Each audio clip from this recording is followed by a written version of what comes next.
اهلا بيكم في قناتي المتواضعة طبخة وشنطة مع هبة. يا رب قناة تكون خفيفة على قلوبكم. هنعمل مع بعض النهاردة التحفة الفنية دي بغرزة واحدة بس، طريقة بسيطة جدا. استخدموها بقى زي ما انتوا عايزين. استخدموها مقلمة للأدوات المدرسية، تكبريها شوية تعمليها زي شنطة للمكياج، استخدميها بوك، تستخدميها زي ما انت عايزة. هي بسيطة وممكن تشكلي وتزيني زي ما انت عايزة. بغرزة واحدة هتعملي الجمال ده كله. نسمي الله وخليكي معايا لآخر الفيديو، واللي ما اشتركش في القناة يشترك ويفعل زر الجرس عشان يوصلكوا كل جديد. انا معايا شلة خيط واحدة بس وإبرة 4.5. ده خيط مكرمية مصري. طبعا احنا عملنا هي كده عقدة البداية. بسم الله الرحمن الرحيم. وهعمل سلسلة على قد طول المقلمة او البوك او شنطة المكياج اللي انا عايزاها. انا مدياكي الاساس وانتي شكلي زي ما انتي عايزة. انا عملت واحدة صغيرة شوية واتنين يعني كبار عنها ب2 سنتي لأي استخدام. انا كده عملت طول السلسلة اللي انا عايزاه، وهدخل في اول غرزة بدون زوايد ولا اي حاجة، غرزة حشو، وهبني على نفس النظام على كل سطر السلسلة اللي انتوا شايفينه ده. انا كده جبت اخر السطر اهو فاضل غرزة التانية. لا هزود ولا هنقص ولا هعمل اي حاجة، وهلف بالشغل زي الحلزون كده بدون ما ارجع. مش هرجع، لا بصوا، انا خدت الغرزة اللي بعدها مشيت على نفس الاتجاه، على الغرزة اللي بعدها على طول غرزة حشو. بصوا هدخل في كل فتحة من دي اهي غرزة حشو. يا رب تكون واضحة ليكو.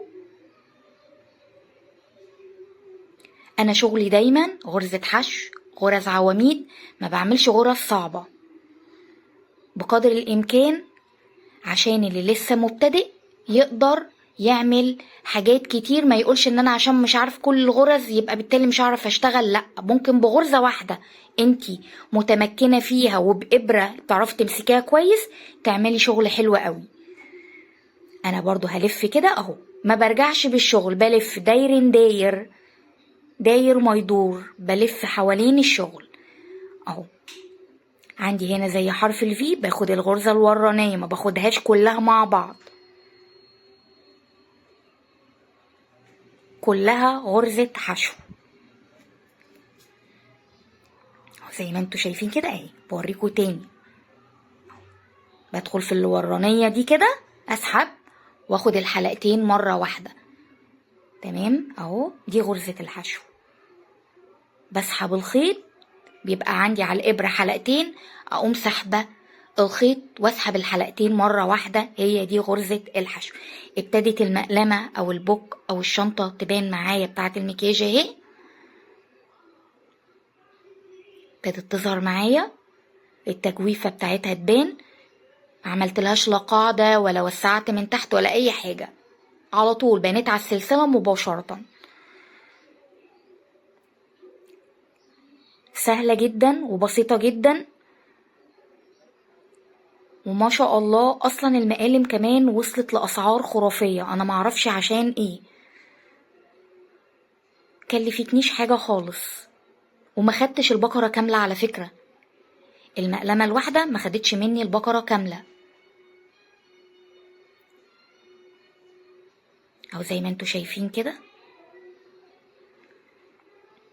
صلوا على النبي يا جماعة. كده الملامح ابتدت تظهر معايا، او ايا كان المسمى اللي انتوا حابين تسموه بيه. ارتفعت الارتفاع اللي انا عايزاه اهو.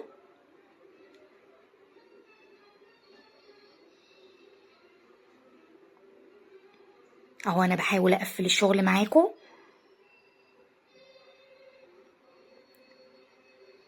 ما شاء الله ارتفاعها جميل جدا كده، الشغل مظبوط جدا ما شاء الله. هعمل بقى اخر سطر اهو، انا بعمل تقريبا في اخر سطر من اول ما اشتغلنا لغاية ما نهينا غرزة واحدة بس اهي. هوريكوا هنقفل ازاي. معلش بتأسف ليكوا جدا ان انا الكاميرا بتخني وببعد عن الكاميرا وانا شغالة اهو. انا خدت الغرزتين بغرزة منزلقة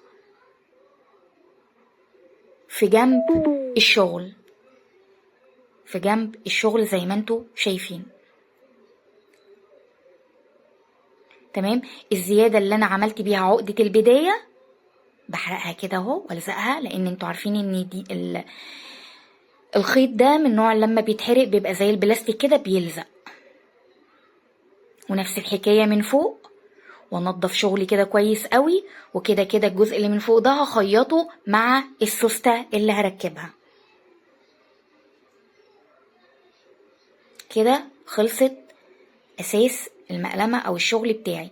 دي سوستة انا جايباها بالمتر، ركبت لها الجرار ده، ودي شوية زراير عندي هزين بيها الامكانيات اللي موجودة عندي، ما اشتريتش حاجة من بره اهو. هقفل بس عشان السوستة او الجرار ما يفلتش. تمام. وهركبها في المقلمة زي ما انتوا شايفين كده.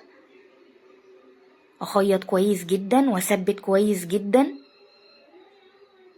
وممكن تجيبوا سوستة عادية خالص على حسب المقاس، 20 25 15 سنتي 30 سنتي 40 سنتي، على حسب الحاجة اللي انتوا شغالين فيها. تمام. انا عشان بشتغل شغل كروشيه كتير فانا جايبة دايما سوست بالمتر. وانا بقفل بقى السوستة زي ما انتوا شايفين كده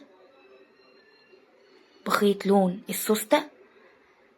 انا حاولت اعمل ماتشنج ان لون الزراير يبقى لون وهي صدفت كده والله لون السوستة، لاني مش دايما بتلاقي لون السوستة يبقى نفس لون الخيط بالظبط. يعني انا بحاول امشي الدنيا. بسم الله ما شاء الله، ما خدتش مني وقت خالص والله. خلصت في ساعة، خلصت في ساعة، ويمكن كمان عشان التصوير خدت مني وقت. هقفل كده كويس قوي اهو.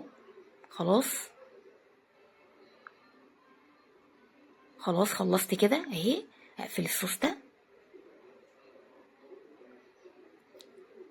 زي ما انتوا شايفين كده. خلصت. هزينها بالزراير اللي انا وريتها لكم دي اهي، وخيطها زي ما بخيط اي زرار عادي جدا. بس انا ما خدتش الاربعة، انا خدت يعني عينين بس كده تثبت بس على المقلمة زي ما انتوا شايفين كده. سهلة خالص، بسيطة جدا. بسم الله ما شاء الله. انتي ممكن في قعدة نص يوم تعملي لك 10 مقالم لو ايديكي حلوة وسريعة في يوم. الشغل اللي زي ده بيبقى بسيط، وبعدين عشان الخيط تخين بيطلع مساحة بسرعة يعني. انا هعملها كده على شكل وردة الزراير اهي زي ما انتوا شايفين كده، بس على الجنب كده. وخلصتها اهي زي ما انتوا شايفين. اوريكم بقى هتاخد ادوات قد ايه. بسم الله ما شاء الله. شفتوا في اول الفيديو خدت كمية اقلام كتيرة جدا، ممكن تستخدميها للمكياج معاكي في قلب شنطتك. عندك الاستخدامات اللي انتي عايزاها. انا عملت 3، ممكن كذا لون، ممكن لون سادة كحلي برضو ونفس لون السوستة. يا رب يكون عجبتكم والموضوع يكون سهل وبسيط، والسلام عليكم.